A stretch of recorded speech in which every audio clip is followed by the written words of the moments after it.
Com alegria, saúdo a todos com a paz do Senhor Jesus. Estamos mais uma vez aqui no canal AD Patu, Rio Grande do Norte, para trazer a nossa palavra em síntese sobre as lições bíblicas do primeiro trimestre do ano 2026, sendo a lição de hoje a penúltima lição da classe de adultos, dando prosseguimento à série de lições à Santíssima Trindade, o Deus único revelado em três pessoas eternas. Quem são essas pessoas eternas? É o Pai, é o Filho e é o Espírito Santo. Quero me identificar? Eu sou o irmão José Arilton Cândido, aluno da Escola Bíblica Dominical e cooperador adjunto dos trabalhos eclesiásticos no Templo Sede e na região do Campo Eclesiástico de Patu, auxiliando ao lado do pastor José Luiz de Oliveira, pastor supervisor do Campo Eclesiástico de Patu. E estou aqui na companhia do diácono Cláudio, o Caco de Deus, esse que é a pessoa responsável para as gravações, para toda a preparação deste material que estamos levando ao ar, para auxiliar todos os queridos internautas no aprendizado da palavra. E deixo aqui o meu pedido inicial de oração e também as vossas sugestões. Quem tiver alguma sugestão pode nos enviar para o melhoramento. E sabemos que poderemos sermos aperfeiçoados com a ajuda das vossas orações e também as sugestões. Muito bem, lição número 12, a 12ª lição, que será aplicada no dia 22 de março de 2026. E o tema é o Filho e o Espírito Santo. Nós vamos estudar hoje a ligação do Filho e o Espírito Santo, a dependência de Jesus, que traz para nós também um grande exemplo, ou seja, o único exemplo que devemos seguir é que Jesus foi dependente do Espírito Santo e cada um de nós também devemos nos sentir dependentes do Espírito Santo a partir do entendimento do novo nascimento, como já vimos em lições anteriores. Portanto, o Filho e o Espírito é o que vamos estudar nesta lição em resumo. O texto áureo da lição bíblica diz o seguinte: e respondendo o anjo, disse-lhe: descerá sobre ti o Espírito Santo, e a virtude do Altíssimo te cobrirá com a sua sombra, pelo que também o santo que de ti há de nascer será chamado Filho de Deus, conforme o nosso irmão Lucas escreveu, capítulo 1, versículo 35.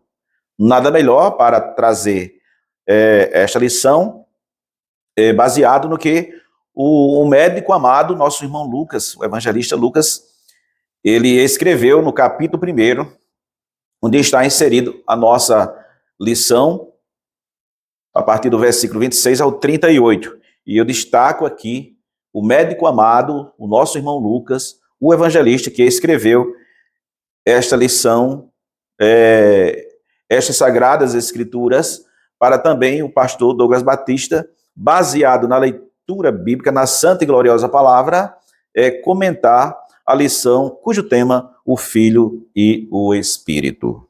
A verdade prática da lição diz o seguinte: o Filho de Deus cumpriu seu ministério em plena dependência do Espírito, revelando que a obra redentora é trinitária. O Pai envia, o Filho obedece e o Espírito capacita. Louvado seja Deus. O Pai, verdadeiramente, é quem promove toda uma ação em favor da humanidade, partindo do envio do Filho amado. O Filho obedeceu e o Espírito Santo capacitou para toda a boa obra. Assim também em Cristo Jesus, o Espírito Santo há de capacitar-nos para toda uma boa obra. Por quê? Capacitar, porque somos imperfeitos e necessitamos de sermos aperfeiçoados, pois o que começou a boa obra é fiel para aperfeiçoar até o fim. Eu não me canso de dizer estas palavras. Somos aperfeiçoados pelo Espírito Santo porque somos imperfeitos. E o que começou a boa obra, ele sim vai aperfeiçoando a todo aquele que se submete à obediência à palavra do Senhor. Em Lucas capítulo 1, versículo 35, nós vamos ver a concepção de Jesus, que foi a obra sobrenatural do Espírito Santo de Deus. Através de quem? Através da irmã Maria, a mãe de Jesus. Também vamos ver em João capítulo 1, versículo 14, o Filho eterno se encarnou em perfeita submissão ao plano trinitário. O Senhor Jesus Cristo, ele se submeteu e toda a sua vida foi uma vida de dependência à voz do Pai por meio do Espírito Santo. Assim também, todos nós devemos nos sentir que somos pessoas que têm a necessidade constante de ser dependente do Espírito Santo para promover o bem-estar espiritual, o bem-estar moral, a nossa vida aqui na Terra e também o bem-estar social. Não podemos ficar isento desses três campos de atuação, que é a ordem moral, a ordem social e a ordem espiritual. Em João capítulo 16, versículo 14, nós vamos ver: o Espírito não busca glória própria, mas revela e exalta o Filho. A ação do Espírito Santo atuando na vida de cada um de nós não é para um viver egoísta, não é para um viver de promoção pessoal, mas deve ser um viver de dependência espiritual, e esta dependência ela só é aprovada por Deus se realmente nós formos instrumento de glorificação e adoração a Deus por meio desta ação magnífica que é a atuação do Espírito Santo na vida de cada um de nós. Em Mateus capítulo 12, versículo 28, nós vamos ver os milagres de Jesus que foram realizados no poder do Espírito. Precisamos observar nos dias presentes que os milagres operados por meio da igreja, por meio daqueles que pregam, por meio daqueles que evangelizam, deve ser realizado pelo poder do Espírito Santo e não por meio de um espírito de engano, mas sim com a autenticidade da ação do Espírito Santo de Deus na vida de quem está realizando a obra do Senhor Jesus Cristo, baseado nas Sagradas Escrituras. Repito, baseado nas Sagradas Escrituras. O que fugir das Sagradas Escrituras pode considerar-se anulado, porque o Senhor não aprova nada do que esteja fora do crivo das Sagradas Escrituras. Também podemos observar em Atos dos Apóstolos, capítulo 10, versículo 38. O Espírito capacitou Jesus em toda a sua missão terrena.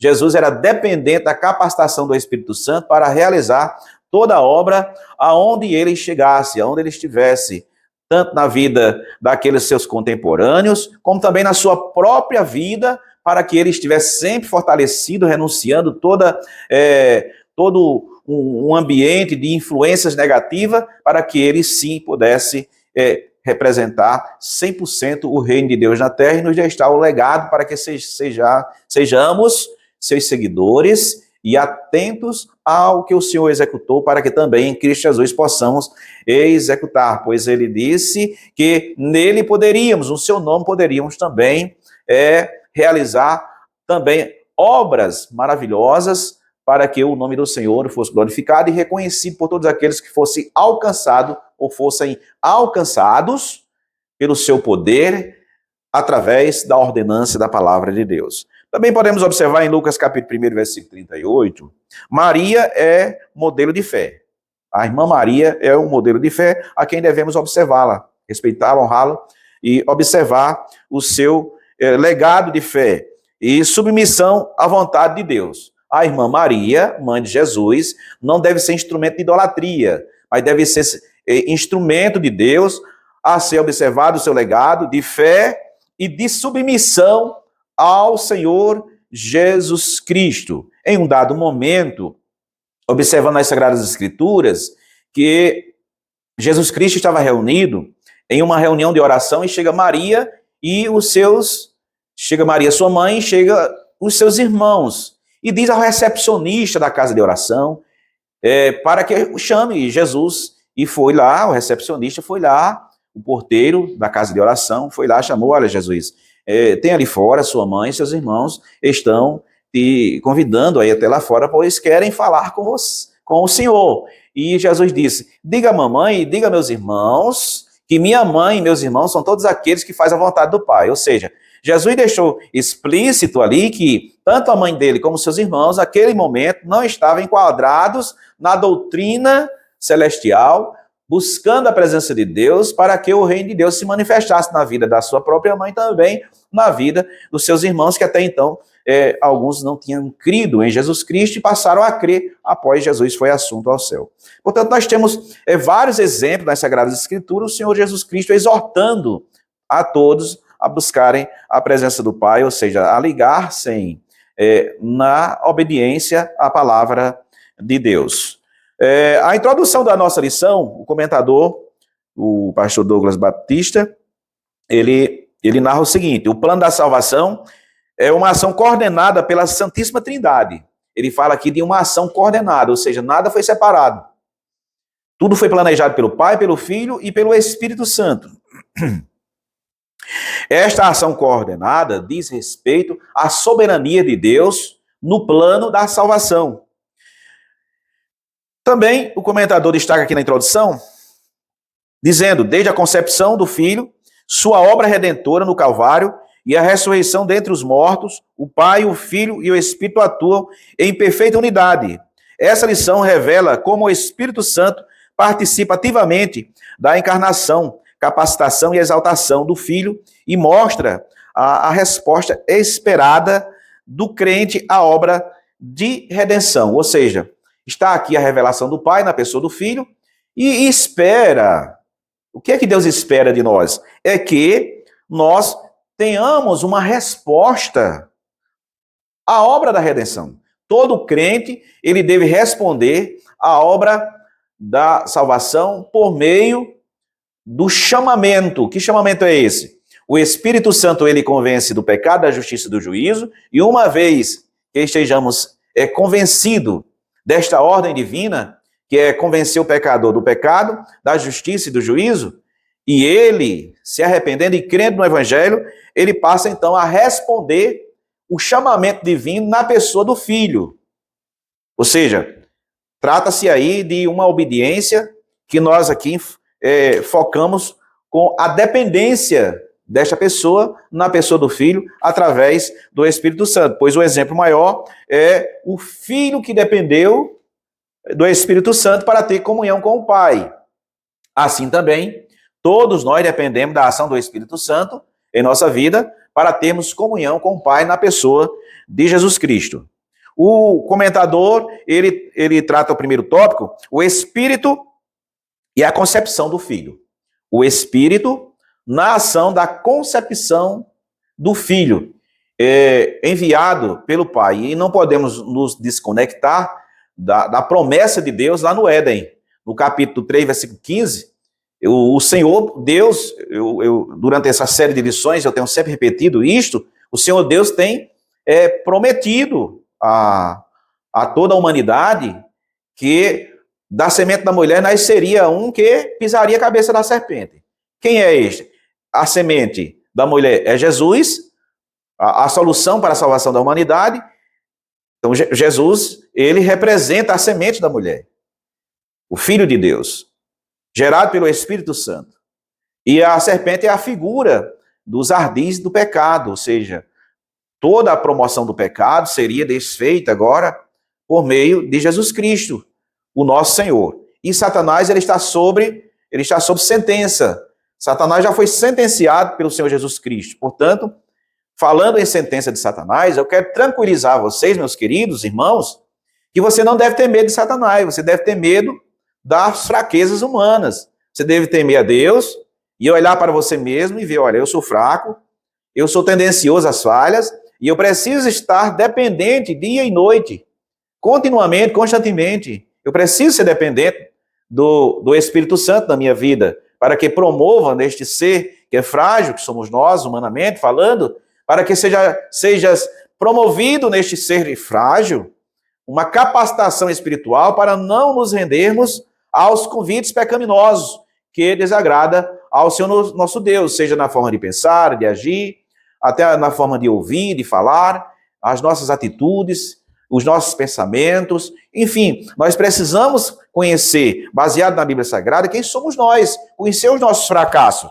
pois cada um de nós responderemos diante de Deus por nossas atitudes, seremos julgados pelas obras que cometemos por meio do corpo, todos nós seremos julgados na presença do Senhor nosso Deus. Então está aí, meus queridos, este convite a sermos dependentes da ação do Espírito Santo.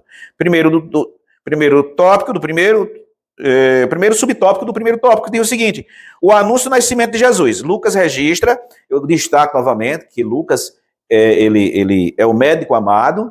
Por que a chama de médico amado? Porque a profissão dele era realmente na área da medicina secular da época. E ele se converteu a Jesus e foi quem mais se aproximou de uma conjuntura,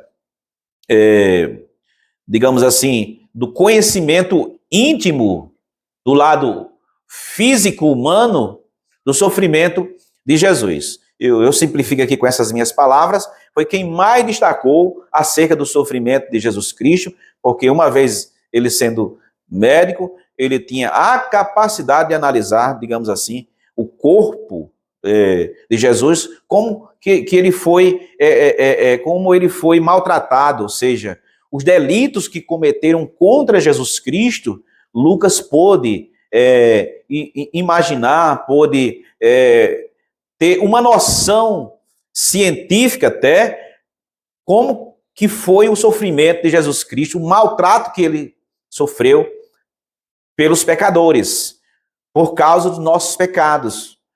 Lucas, então, ele é esse destaque maravilhoso para que possamos compreender melhor acerca do sofrimento de Jesus Cristo. Portanto, Jesus também, na sua concepção virginal, Lucas traz esse entendimento maravilhoso, como ele foi concebido da mulher, e também, além do entendimento na estrutura biológica, também, muito especialmente, na estrutura espiritual do entendimento que tinha o nosso irmão Lucas, orientado, iluminado pelo Espírito Santo de Deus. Portanto, Lucas registra que o anjo Gabriel foi enviado por Deus à cidade de Nazaré, na Galileia. O mensageiro visita uma jovem chamada Maria, de acordo com Lucas, capítulo 1, versículo 27. E lhe fez uma revelação surpreendente. Lucas aqui está destacando o perfil espiritual deste acontecimento. E eis que em teu ventre conceberás e darás à luz um filho. Lucas 1, 31, parte A. E ainda lhe diz o nome da criança, e por-lhe-ás o nome de Jesus. Lucas 1, 31, parte B. O anjo Gabriel também declara que o menino será chamado Filho do Altíssimo, de acordo com Lucas, capítulo 1, versículo 32. Maria demonstra perplexidade, não entendendo como isso poderia acontecer, uma vez que era virgem. Lucas, de acordo com Lucas, capítulo 1, versículo 34. A esse respeito, o anjo lhe assegura: para Deus nada é impossível. Lucas 1, 37. Na sequência, o texto afirma que ela creu e, na mais completa confiança e submissão, declarou: eis aqui a serva do Senhor, cumpra-se em mim segundo a tua palavra. Lucas, capítulo 1, versículo 38. Portanto, meus queridos, aqui está acerca do anúncio do nascimento de Jesus, escrito por Lucas, como que este ambiente espiritual foi promovido para que, na plenitude de Deus, acontecesse todas estas coisas maravilhosas para a redenção da humanidade. Segundo o subtópico, o Espírito como agente da concepção. Maria concebeu uma criança. Quem foi o agente? O agente foi o Espírito Santo. O comentador da lição, ele explica dizendo: a explicação que o anjo faz a Maria de como seria a concepção é singular e miraculosa, ou seja, por meio de um milagre. Descerá sobre ti o Espírito Santo. Lucas capítulo 1, versículo 35, parte A. A resposta é expressa por meio de uma figura de linguagem, em que a segunda linha repete a ideia da primeira. Assim, o Espírito Santo está vinculado à virtude do Altíssimo te cobrirá com a sua sombra, de acordo com Lucas, capítulo 1, versículo 35, parte B. Como já efetuado, a sombra refere-se à presença de Deus, de acordo com a revelação divina no livro do Êxodo, capítulo 40, versículo 35. Reporta-se a nuvem da presença divina na transfiguração, Lucas capítulo 9, versículo 34. E sinaliza o poder criativo do Espírito de Deus, de acordo com Gênesis capítulo 1, versículo 2. E também o que registra os Salmos 104, verso 30. Logo, reitera-se que a sombra do Espírito é protetiva e criadora. Tanto é protetiva como é criadora. Desse modo, elucida-se o anjo, a concepção será obra do Espírito Santo pelo poder do Altíssimo, e por isso será chamado Filho de Deus, de acordo com Lucas capítulo 1, versículo 35, parte D do versículo. Portanto, meus amados, que está o esclarecimento, de acordo com o nosso comentador, acerca do agente da concepção, como Deus se utilizou por meio do Espírito Santo para que acontecesse a concepção do menino no ventre da nossa irmã Maria. Louvado seja, agraciada de Deus, escolhida por Deus para esta nobre missão aqui na terra. O terceiro subtópico do primeiro diz o seguinte: a pureza e a santidade do filho. O anjo afirma que o filho que nasceria de Maria, ele seria santo.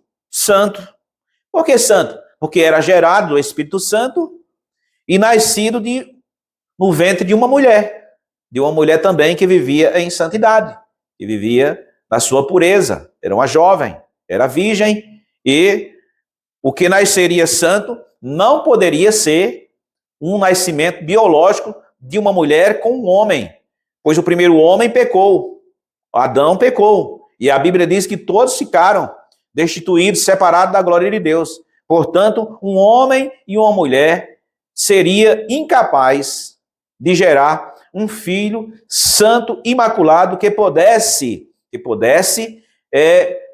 ser o remidor dos nossos pecados, porque foi declarado por Deus que todos pecaram e separados ou destituídos ficaram da glória de Deus. Seria isso incapaz, um homem e uma mulher, biologicamente falando, gerar uma pessoa, gerar uma criança para que ele nascesse santo. Não, isto não seria possível, porque a transgressão do homem afetou toda a humanidade.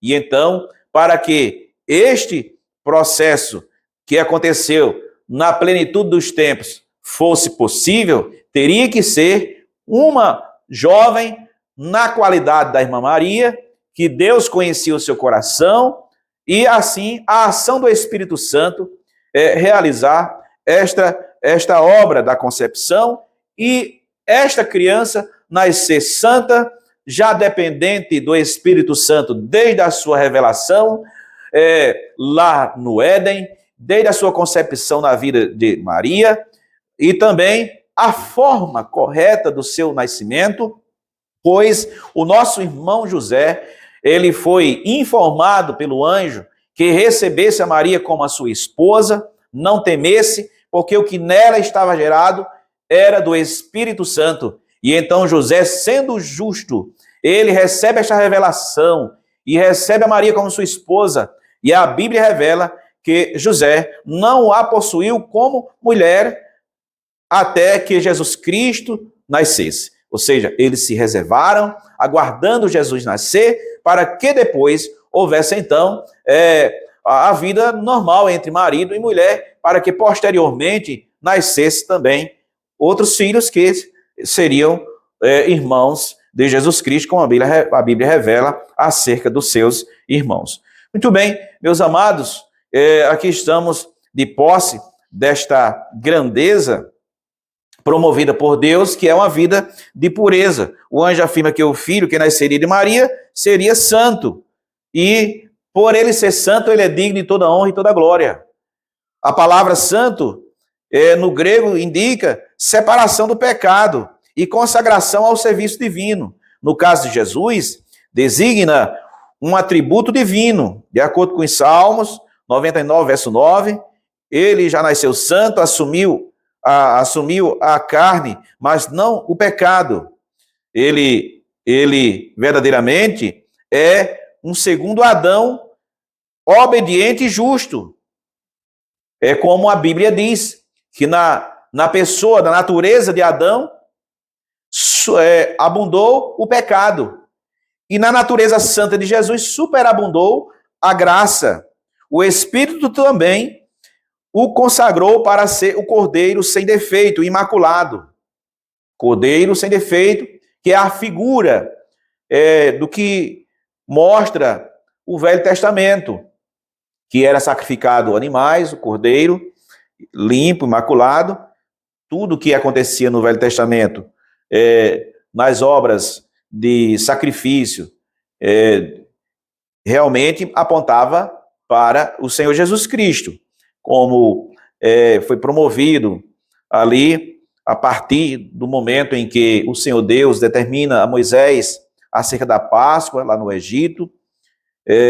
Partindo dali, observa-se que o Senhor já estava dando para a humanidade sinais, clareza acerca da vinda futura do Cordeiro Pascual, do Cordeiro Imaculado, que derramaria o seu sangue, que seria sacrificado por nós, e cumpriu-se na pessoa de Jesus na plenitude dos tempos.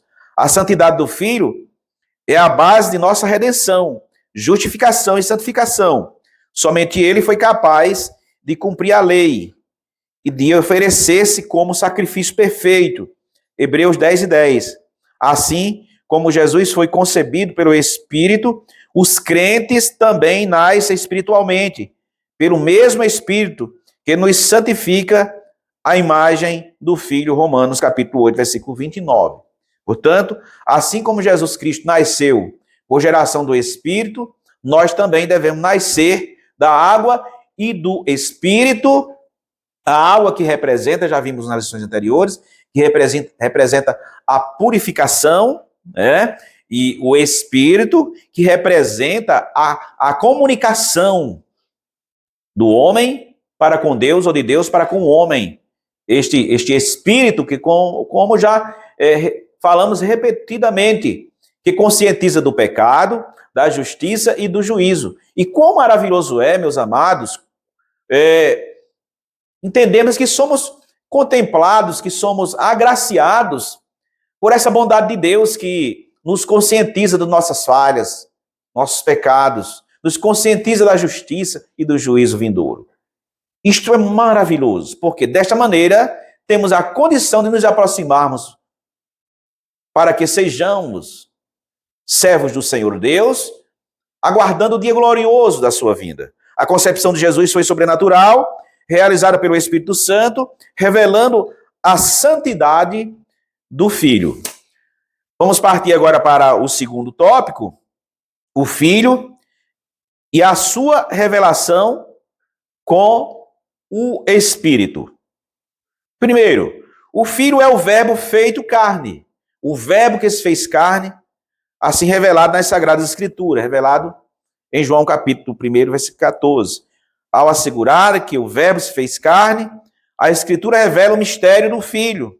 Porém, o Verbo não começou a existir em Maria. É importante observar isso, pois ele é eterno, anterior à criação, coigual com o Pai e o Espírito.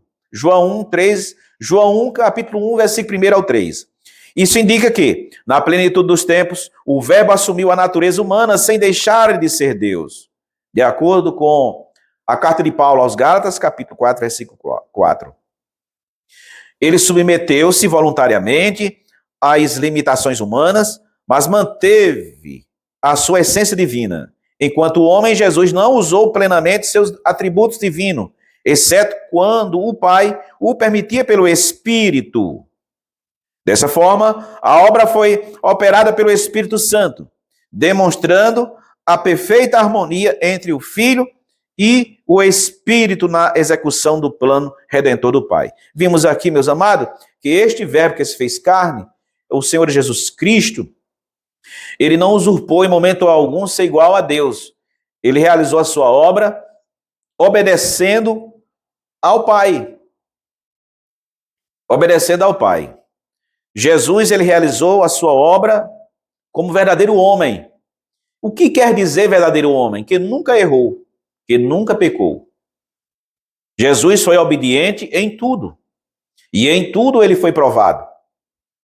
Alguém pode dizer, eu já ouvi pessoas falando, Jesus foi capaz de realizar a obra, não pecou porque ele era santo. Sim, Jesus era um homem santo. Mas ele, assim como nós, ele sofreu as tentações, mas ele antes submeteu-se a toda a autoridade do Pai, obedecendo como filho. Assim também, nós devemos lutar dia após dia. Nós somos pecadores, mas devemos lutar dia após dia a renunciar às fraquezas humanas para que também possamos obedecer ao Pai. E isto é todo instante da nossa vida. Nós devemos estarmos todos os momentos fazendo correções na nossa vida, pois a qualquer momento poderemos estar cometendo fracassos. Através dos nossos olhos, da concupiscência dos olhos, através da nossa imaginação, da nossa mente, através de tantas prerrogativas humanas aqui na Terra, quando pensamos que não, nós estamos deslizando em alguma coisa e recorremos ao Senhor Jesus para que Ele nos coloque no prumo, nos coloque no nível em que devemos estar para o adorá-lo e Ele nos receber como adoradores, nos receber como crentes que está disposto a sacrificar, a mortificar a natureza carnal. E assim passamos a agradar a Deus e a sermos chamados de justificados, ou seja, o sangue de Jesus que nos justificou dos nossos pecados, ele está pronto para nos aprovar, nos dando a condição de nos sentirmos se estamos em paz com Deus ou se estamos intrigados com Deus. Ou seja, o Espírito Santo ele concede esta capacidade ao ser humano de saber se verdadeiramente estamos em paz com Deus. Isso chama-se sensibilidade espiritual. Precisamos estar sensíveis à voz do Espírito Santo e assim ele nos concede uma manutenção diária para que tenhamos a capacidade de dia e de noite, ao levantar, ao deitar e ao levantar, sabermos como estamos diante do Senhor nosso Deus. E, meus amados, que não seja somente uma reflexão diária que façamos diante de Deus, mas que é todo um trabalho, um trabalho de renúncia que deve ser operacionalizado por nossas vidas conscientemente aqui na Terra. Subtópico 2, do 2 diz o seguinte: o Espírito capacita o Filho. Embora sendo Deus, em seu ministério terreno, Jesus agia como homem cheio do Espírito. Embora sendo homem, ele agia como homem. Embora sendo um homem, ele agia como homem cheio do Espírito Santo. E a palavra de Deus nos exorta a sermos cheios do Espírito Santo.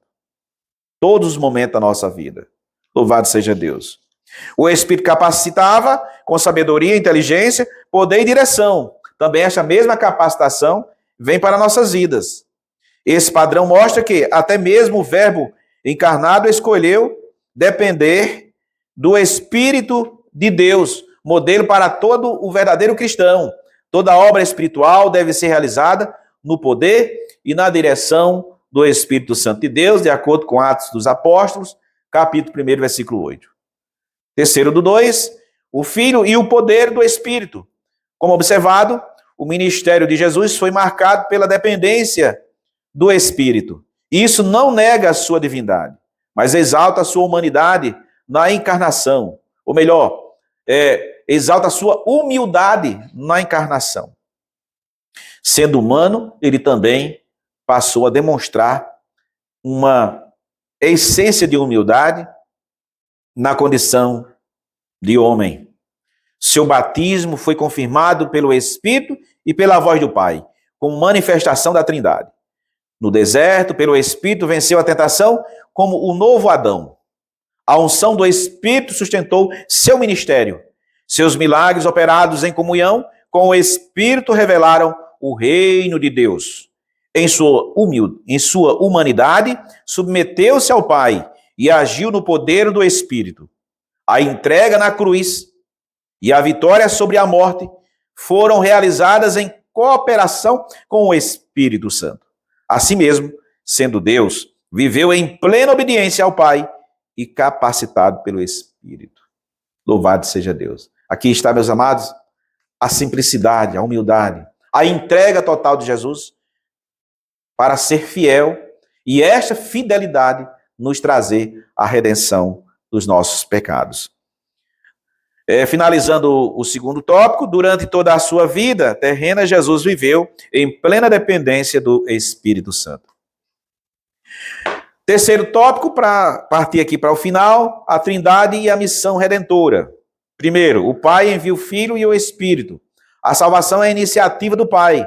Ele é a fonte de todo o propósito redentor. O Pai envia o Filho ao mundo, não apenas como mensageiro, mas como oferta viva, verdadeira. O Filho, o Verbo eterno, assume a carne para cumprir perfeitamente a lei e tornar sobre si a condenação do pecado. Ou seja, o Senhor Deus, ele se fez carne pela geração do Espírito, para que enquanto homem, o segundo homem, demonstrasse perante o Pai e toda a humanidade que somente ele é capaz de redimir a humanidade.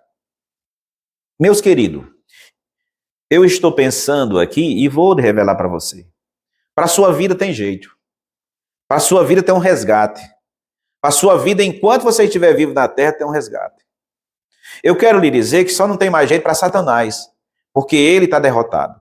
Ele já foi expulso do céu, ele já foi quem promoveu o desastre da desobediência sobre a humanidade. Para ele não tem mais jeito, ele está sentenciado. Mas para você que está respirando o fôlego da vida e está de posse, na sua simplicidade e humildemente ouvindo esta palavra, eu quero te dizer que para a sua vida tem jeito. E o seu pecado já foi perdoado. Jesus já perdoou. Só necessita você reconhecer que é um pecador, se arrepender e confessar a sua vida para Ele. Se entregar completamente para Ele, reinar a sua vida, deixar que o Senhor reine por meio da ação do Espírito Santo. E você tornar-se uma pessoa dependente da ação do Espírito Santo. Tome esta decisão logo. Não demore. Pois este canal também ele tem uma finalidade evangelizadora. E o Espírito Santo que toca no meu coração para trazer esta mensagem agora, baseada nesta lição reveladora da dependência do Filho, promover uma vida de obediência para que o Espírito Santo agisse na vida dele, também você pode, neste dia, receber a Cristo como Salvador e a sua vida ser abastecida pela unção gloriosa do Espírito Santo e ser um homem, ser uma mulher, a moça e um rapaz abençoado aqui na terra para produzir frutos e frutos dignos de arrependimento. Deus te abençoe. Aleluia. Parte 2 do tópico 3 diz o seguinte: o Espírito revela e exalta o Filho. João explica que a missão do Espírito não é atrair atenção para si, mas para revelar e exaltar o Filho. Jesus Cristo afirmou: ele me glorificará, porque há de receber do que é meu, e vou-lo há de anunciar.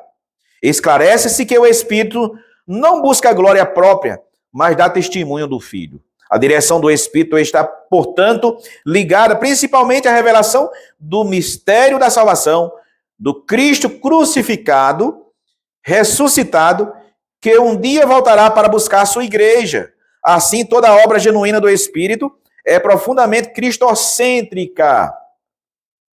Portanto, como igreja, como crentes em Jesus, devemos discernir as manifestações espirituais à luz da palavra de Deus, a Bíblia Sagrada.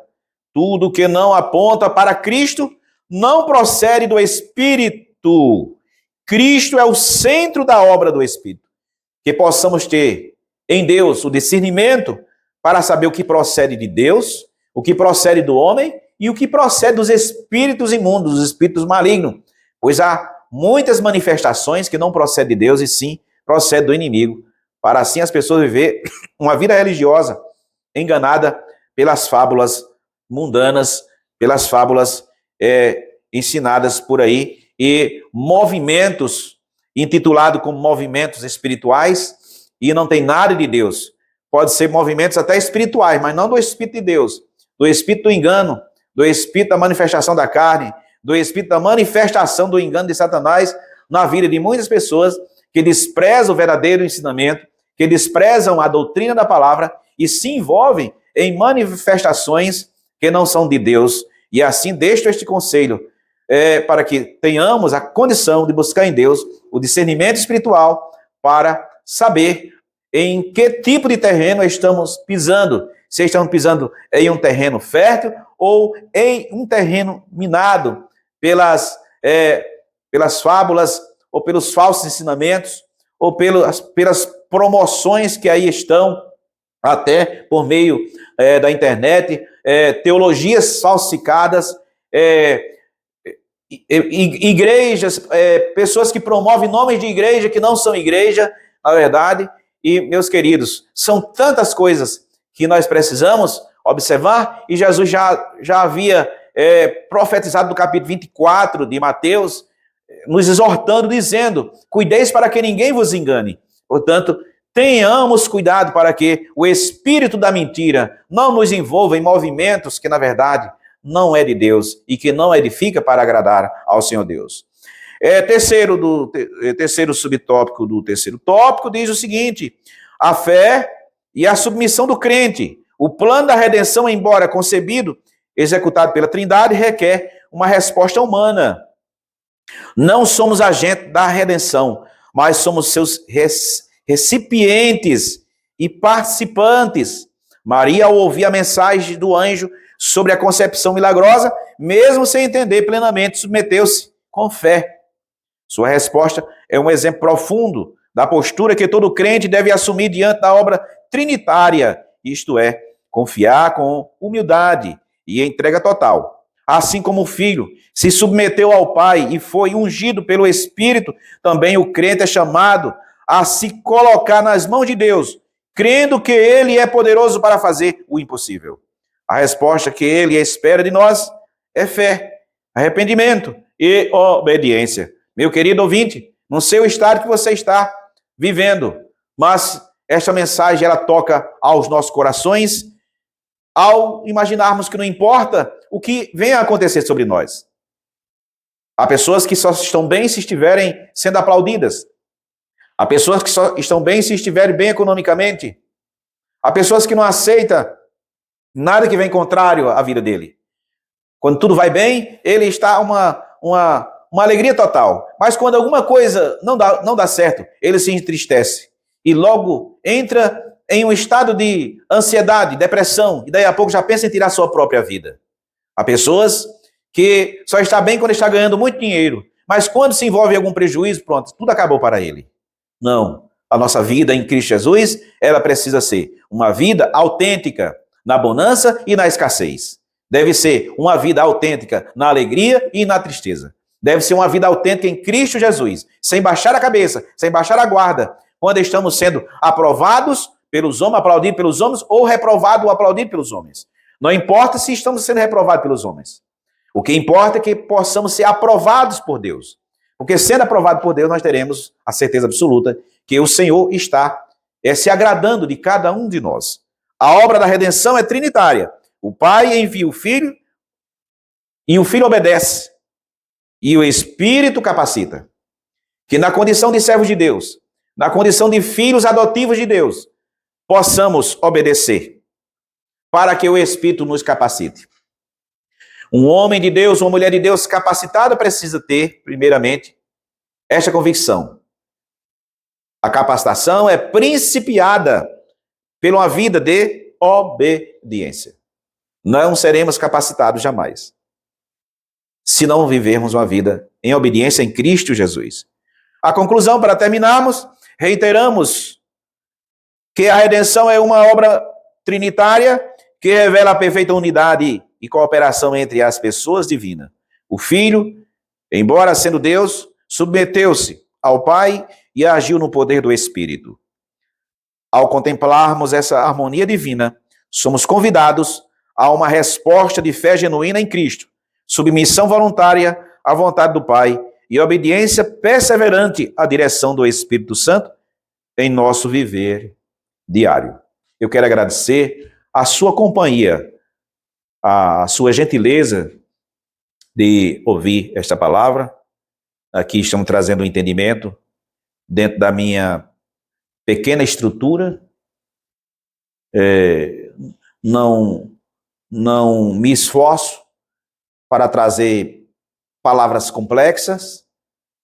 Explico o que eu entendo dentro da simplicidade da palavra que vem ao meu coração. E eu desejo que você seja abençoado por Deus. Você homem, você mulher, seja abençoado por Deus. Quero agradecer esta rica oportunidade, onde estamos já partindo já para o próximo trimestre, o segundo trimestre do ano 2026. Esta é a penúltima lição. E louvo a Deus por esta oportunidade. Poder expressar da minha alegria de ter Jesus no meu coração e o Espírito Santo como meu orientador. E louvo a Deus pela vida do comentador, que traz para nós essa explicação. Louvo a Deus pela vida do nosso apóstolo Lucas, nosso irmão Lucas, um médico amado, que escreveu em Lucas acerca do Filho e o Espírito. E este Filho gerado pelo Espírito. Louvo a Deus pela vida do pastor José Luiz. Agradeço esta oportunidade em nome dele, também em nome da Superintendência da Escola Dominical, na pessoa do irmão Francisco. E reitero aqui meus agradecimentos ao nosso diácono Cláudio Rosa, o Caco de Deus, que nos ajuda nesse trabalho continuamente no canal AD Patu. Deus abençoe a todos. A paz de Cristo, que excede todo entendimento, seja com todos vós. Amém.